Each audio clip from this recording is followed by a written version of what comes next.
Glancing down at his wristwatch, Oberleutnant Kammler found himself once again bemoaning the fact that time seemed to move far more slowly here than any other place on Earth. With a wearied sigh, he moved across the wheelhouse, peering out to see what progress the crew had managed to make on clearing the deck below.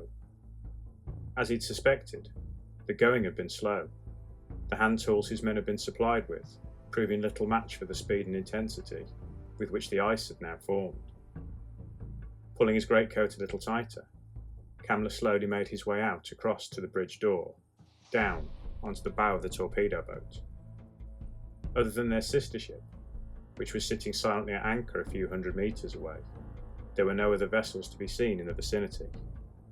In fact, with the exception of the narrow entrance that allowed access to the shallow inlet that lay behind them, there was nothing to be seen at all. From the limited inquiries conducted during his brief trips ashore, Kammler had learned the facility was constructed well before the formal outbreak of war. Specialist diggers and earth movers had been lured away from their existing work in the coal mines of the Ruhr Valley by irresistible financial incentives. And as their numbers had been quietly backfilled with those sanctioned by the courts for crimes and political agitation, the miners had been shipped here, to Svalbard. The scale of the tunnel network they'd carved deep into the cold, lifeless rock was matched only by the great effort that had since been taken to hide it from prying eyes. It had not been long after the bizarre incident off the Norwegian coastline, which had occurred 1 year prior, that the torpedo boats had been deployed to this remote island chain. But Kammler's boat had only proven a bit part during that encounter, arriving shortly after the Luftwaffe had already neutralised the threat posed by their mysterious opponents. The fact that Frank Weisser and his men had been involved in the matter from start to finish had resulted in them forming a seemingly integral role on what was taking place here. So whilst Kammler's crew could only expect occasional trips ashore in order to wash and to eat, Weisser's crew would spend days at a time within the island's interior, assisting the staff there.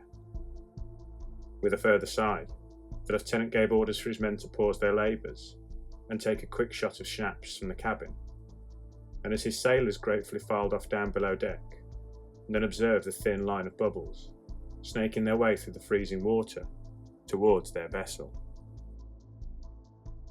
Despite having attended the facility's main laboratory on countless prior occasions, Zygmunt Brecht always found his attention immediately drawn to the centre of the room.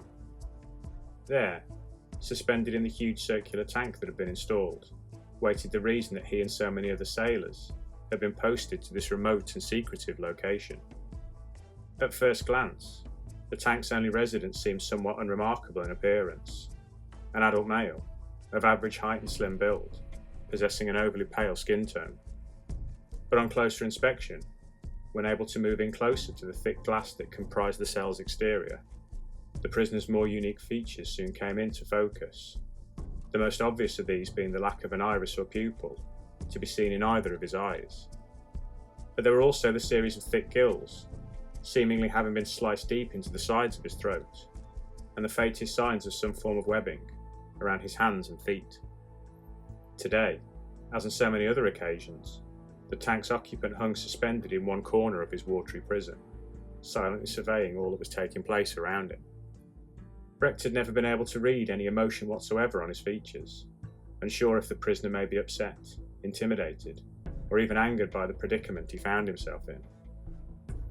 Pushing away these thoughts, and scanning the room for the various soldiers and scientists that were gathered around its periphery, he then caught sight of Weisser. The young E-boat commander seemed to be involved in a quite animated discussion with a pair of lab coats, but still found time to return the captain's friendly wave. Major Klein, in comparison, had been somewhat less welcoming, impatiently motioning for him to approach, whilst continuing to sternly address Herr Ho, the project's lead scientist. Brecht had been forced to stand by for several minutes before the facility's second-in-command had finally stopped speaking and turned to face him. Having handed over the day's radio traffic, the captain waited on patiently in silence as Klein scanned through it for anything of interest, before curtly dismissing him. Seeing that Weisser was now free from his interrogation, he had then started to make his way across the room to explain his pleasantries, when the whole room had suddenly begun to vibrate. There was a brief pause, before the dull crump that had accompanied the vibrations was followed by another distant explosion, and then the klaxons began to sound. Feeling his irritation growing, Meyer had given orders that the intolerable wailing of the sirens be terminated, and that Major Klein should be located at the earliest opportunity. High up from the facility's control room, he could clearly make out the twin pillars of jet black smoke that were now curling up from behind the entrance to the inlet that lay below. Whilst the loss of the 2 torpedo boats in itself was disappointing, the entire success of the project would now hinge upon his reaction to the next move their enemy would make. He continued to stare down from his elevated position, searching for any trace of his opponent, until a hassled-looking adjutant materialised alongside him. Major Klein had been located in the main laboratory, and was now waiting on the other end of a phone line for further orders from his commanding officer. There was a lengthy pause, as the elderly colonel stood and stared across the room at the phone receiver being held aloft for him, before he finally ended the silence. Waving the orderly away, he advised that Klein was to proceed with his primary orders in such circumstances, with the reinforcement of the facility's main entrance the utmost priority. As his words were duly relayed in hushed tones back down the phone line, Bastian Meyer turned and moved back across to take up his original position by the windows. Far below him, beneath the steep mountain slopes that stretched up from around the crescent-shaped bay, several of his men had now come hurrying into view. It had taken several precious minutes for them to expose and then man the 2 heavy machine gun posts concealed against the rocky outcrops that lay there. Now it was time to see how the best the Kreigsmarine had to offer would fare against their mysterious and long-anticipated foe. With the deafening blare of the sirens having finally fallen silent again, Brecht watched on alongside the rest of the room as Klein spoke into the telephone handset. Much like the creature that was imprisoned in the tank behind them, the Major's face remained utterly impossible to read, betraying neither fear nor anger. Without a word, he then replaced the phone onto the receiver, before turning to survey the fear and apprehension on the faces of the scientists who stood watching him. And then he began to laugh, a deep and performative chuckle, before slapping one hand down hard against the side of a thigh, and wiping the other down the side of his face. The hour had arrived, he announced to the room, to earn the extortionate wages that the Führer had been paying each and every man there over the preceding few months. There was no time to consider evacuation. Those assembled were to remain where they were, whilst he and his men engaged the enemy head-on. But as Brecht and Weiser had stepped towards to assist, their superior had turned, pointing aggressively in their direction, ordering them to stand fast. The 2 junior officers, he announced, would remain with the technical staff for the duration of the attack. This was a time for men of action, not administration. To the captain's surprise, the comment had been met with open anger by Weiser, who stepped forward to demand he be allowed to leave and join his crew. With a smirk, Klein had replied that the lieutenant's boat and crew were no more, along with his effectiveness as a fighting resource. And then with that, the Major was gone, the heavy steel door clanging violently shut as he imperiously departed from the room.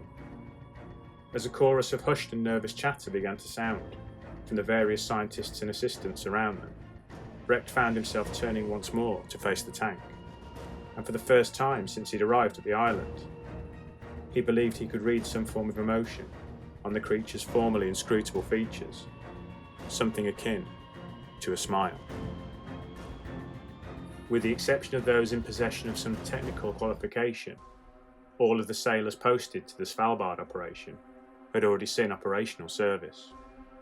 For many members of the MSK, this had included covert activities during the invasions of Poland and Norway. In some cases, such service had been even earlier, via clandestine deployments to assist the nationalists during the Spanish Civil War. But despite their prior experiences and their brutal training, each of the 8 sailors manning the machine gun posts in the harbour were now gripped by fear. They'd been given little to no information regarding the prisoner held deep in the bowels of the mountain that towered above them. What they had gleaned from the whispers and rumours of their fellows stationed around the facility was their opponents were not British, and likely not even human. Out of nowhere, there was a solitary and small eruption from within the depths of the harbour's calm waters, and a single projectile came flying forth towards them. Instinctively, ducking down deeper into their positions, the sailors braced themselves for an explosion, or a volley of enemy gunfire, but none were forthcoming. Instead, they turned to find one of their number looking down in confusion, a small metallic object having somehow attached itself to the webbing that held his equipment. The sailors around him were still staring in bewilderment at this item, when the man it was attached to had suddenly been yanked violently up and out of the emplacement. Despite there being no sign of a rope or a cable, the hapless soldier could do little but scream, as an invisible force pulled him clear from his defences at great speed. In mere seconds, as his desperate cries had increased in intensity, he had already covered the ground that lay between the machine gun post and the water, before immediately disappearing under its service. Almost immediately, both machine guns opened up, their operators crisscrossing the harbour in an effort to avenge the loss of their absent comrade. Twin lines of gunfire stitching their way back and forth across the water, offering death to anyone or anything that lurked below the surface. But no sooner had this gunfire ended, there were a series of further eruptions, with more of the mysterious black objects flying out, attaching themselves to the waiting gunners. Seconds later, the pleas of the men they held were brutally silenced, as the victims were quickly swallowed up by the freezing waters they'd been remorselessly hauled into. Ignoring the lamentations of the men standing alongside him, Colonel Meyer watched on from above as the last of his guards disappeared screaming underneath the waters. Musing aloud to himself, he wondered if the invisible force used to drag them to their deaths was the same as the enemy had used to recall their own weapons in battle. He'd just turned to order this consideration be noted down for future discussion once these proceedings ended, when there was a cry from one of his staff. A large oval-shaped object had now become visible under the waters of the bay, making its way slowly towards the now deserted machine gun posts. It then proceeded to stop, just short of the entrance doors, hanging silently immediately beneath the water's surface there. As the observers high up in the control room looked down, a section of water above the object began to vibrate, before then physically rising up into the air. The column of water in question then began to probe forwards, as if to meet the waiting doors, expanding and flattening itself out in order to fully cover their surface. Snatching up his binoculars, the colonel watched on in wonder at the unbroken corridor of water which had now formed itself between the surface and the facility entrance. Then it too began to vibrate, slowly at first, before settling into a powerful and remorseless forward movement, and with each rhythmical pulsation, the thick steel doors beneath the front of the column had begun to buckle inwards. The soldiers stood waiting in the facility's main entrance stared on in disbelief, as the sides of the thick metal doors in front of them began to bend and fold backwards. And as they did so, powerful jets of freezing water sprung forth from these new openings, lancing out into the long stone corridor behind. Seconds later, the two steel portals had fallen fully backwards, with a torrent of seawater flooding in through the newly exposed entranceway. The force of this flood had immediately knocked several of the waiting guards to their feet, sweeping them backwards to where the next set of steel doors was waiting. And as they frantically reached for their weapons, forming up again to cover the breach, the waters at their feet rose, having reached the sealed steel entrance behind them. A pair of shadowy figures now hove into view ahead of them, emerging from deep within the dark blue waters that remorselessly poured forth. At once, the guards unleashed a volley of machine gun fire, watching on as this gunfire disappeared off into the raging flood. Almost instantaneously, a slender steel spear had come hurtling forth, burying itself into the throat of the nearest guard, before quickly returning back from whence it had come. Under an ever-decreasing hail of gunfire, two armoured figures stepped forwards from the flood, seemingly unaffected by the force of the raging waters they had emerged from. The owner of the spear now propelled it forth again, dispatching another of the guards, whilst his partner advanced on the remainder. A short sword suddenly materialised in the lead warrior's hand, which he immediately used to a brutal and deadly effect. 1 minute, the weapon was being used to hack and slash into a helpless soldier. The next, it had been hurled like a projectile into another, before being instantly recalled to its owner's hand. Within moments, the bloody work was done, the two warriors advancing forwards to meet the next set of doors, as more figures began to emerge from the waters behind them. What followed was the systematic slaughter of the German soldiers that manned the Svalbard facility, the same pattern repeated at differing sites around the tunnel network. Terrified guards stood with their weapons trained on doorways, which then shattered and buckled under the weight of the oncoming water, sinister and dark figures appearing before them as they struggled to find their lost weapons in the waters at their feet, before their lives were ended at the point of a spear or blade, their killers then moving on in search of further prey. All around the room, telephones had now begun to blare from every control panel and workstation. As the orderlies and technicians began to relay messages about enemy warriors advancing through the facility, Meyer remained by the window, staring down into the bay. Looking through his binoculars, he could see a procession of dark figures now making their way up from the object, inside the corridor of water, through into the broken doors of the facility. It was not until he was advised that Klein had again been reached, he finally stepped away from the window to take the call. The news was not good.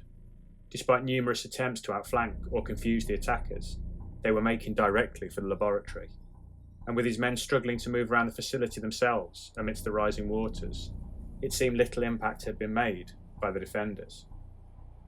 Again, musing out loud, Meyer wondered to himself if their opponent had somehow scanned the tunnel network, using some form of sonar prior to the attack, or if perhaps the prisoner shared some form of intangible link with his fellows, explaining how they'd located the facility, both ideas which would require further explanation moving forward.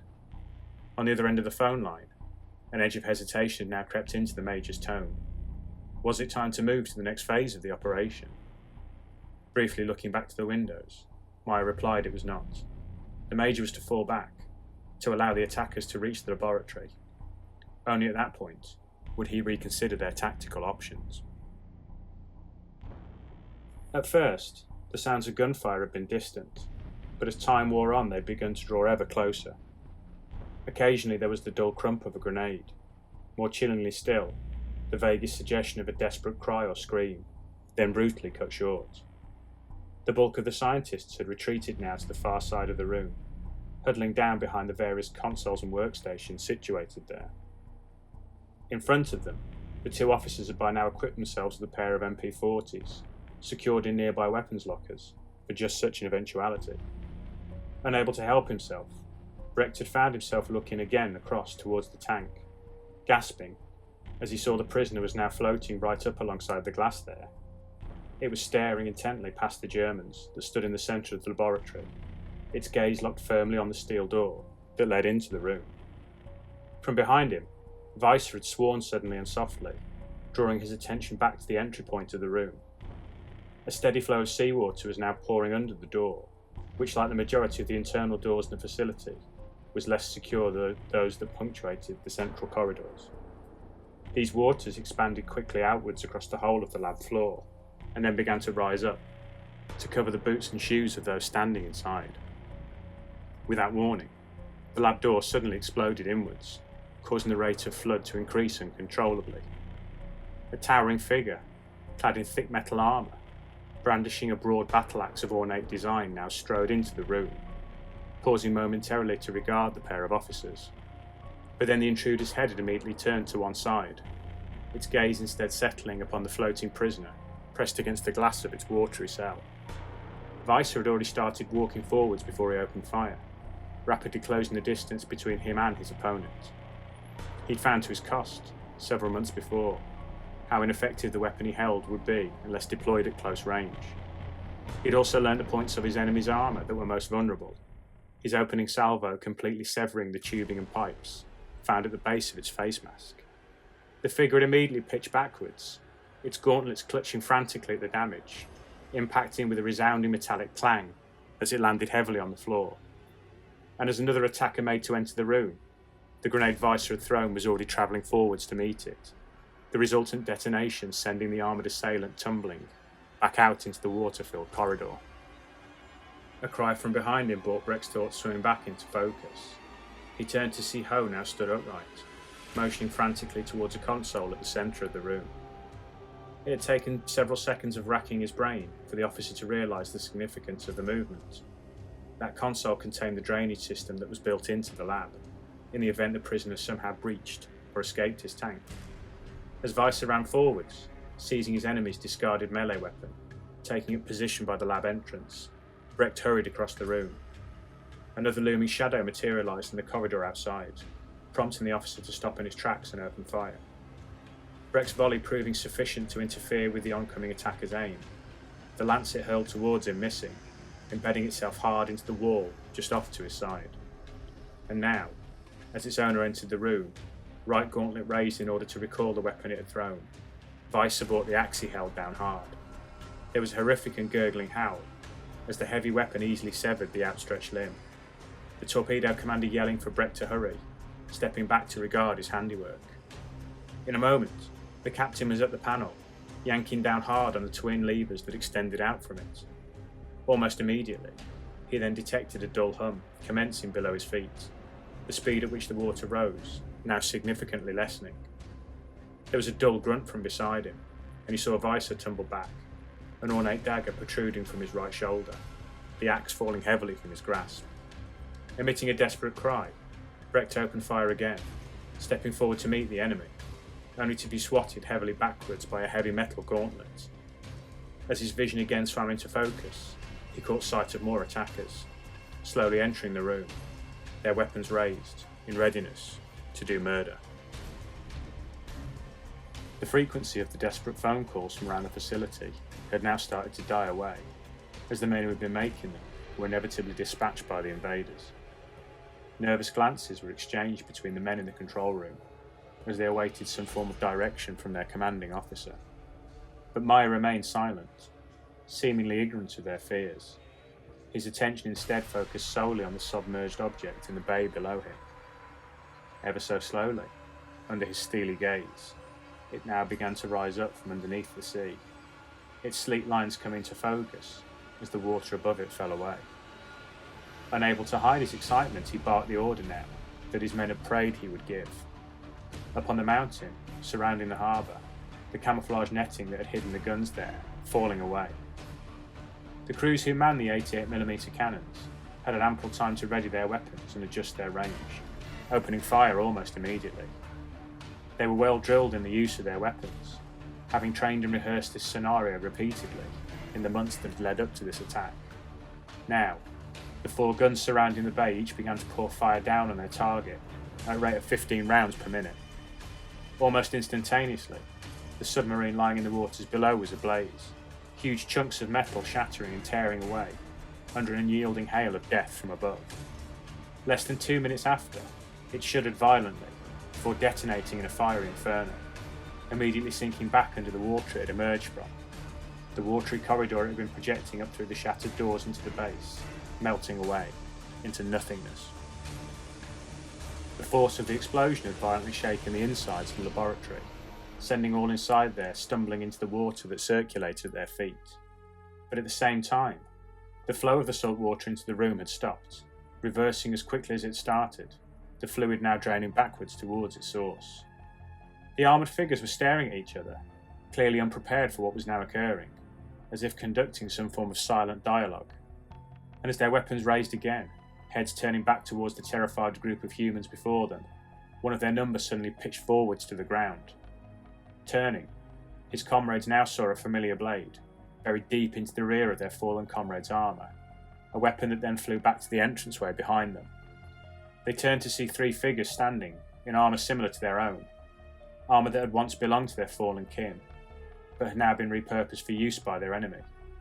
With a roar, Klein and his men charged across the room, colliding heavily with their stunned opponents, engaging in a brief and brutal battle, from which they emerged victorious. And as their enemies were tied and bound before them, Brecht turned to look across to the glass tank, noting how its inhabitant's head had fallen, its gaze averted from the defeat it had been forced to witness, acknowledging now that all hope of the salvation it had felt was lost, and that those who had come to rescue it would now be joining it in captivity.